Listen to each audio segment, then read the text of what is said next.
Two top-tier Democrats are revamping their 2020 strategies as their polling numbers need some revamping themselves. Bernie Sanders reportedly attempting a reboot of his operations in Iowa and New Hampshire as his allies worry that he's playing second fiddle to Elizabeth Warren now. Kamala Harris moving her chips to Iowa, reportedly hiring 60 full-time organizers in the Hawkeye state and making plans to visit Iowa every single week for the next month. The California senator making her pitch at a town hall last night. We have the ability to see what is possible, even if it has not happened before. And Iowa knows that.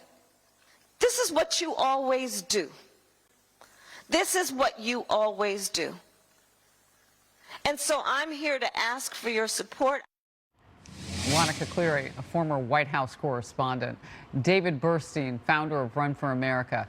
Speaking of running, Kamala Harris is running to Iowa. Is that going to make a difference? Well, look, she's got to do something really important because if you look at the calendar, she's got, there's Iowa, then there's New Hampshire, then you've got South Carolina, you've got Nevada, and it's not clear where in there she is going to win. So if she doesn't win Iowa, New Hampshire doesn't look good for her. She starts to look like a loser very quickly, and the campaign collapses. We all know how this goes in the first days of these campaigns. So it's really in the home stretch now, even though it seems like we've been talking about this forever. We're getting in the home stretch now, and so this is where decisions are going to be made. And these polling numbers that we've been saying for a year, oh, it's so far out, they're really closing in, and they're starting to matter.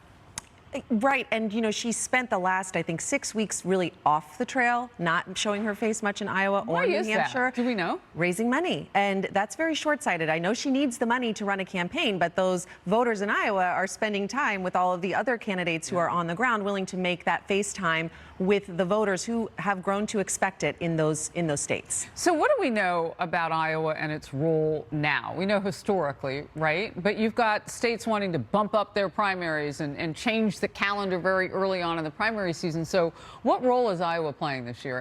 And does she get it right? If she wins Iowa, then she can run someplace else and win as well. I think that voters really paid attention to 2016 in a way that we had never seen before. And there was a lot of very justified frustrations when you heard things about Bernie Sanders losing because of a coin toss. People became more aware of the nuance that exists on the ground of a state that holds so much power in this process. I mean, you're saying she has to win one of these first 4 states where it's over.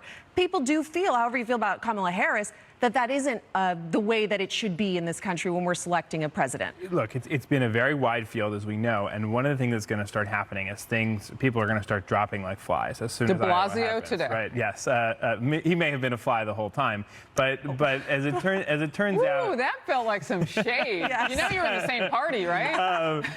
Not a fan of our mayor, but I think the reality is that as soon as you start getting into Iowa, people's decision needs to matter. If Joe Biden doesn't win Iowa, he's going to be in a lot of trouble. Well, okay, his whole argument is about electability. He starts losing things. Suddenly, it's harder to picture someone being electable when they're now a 3-time loser. And that's the media narrative. You know this from covering this for years. That becomes the story.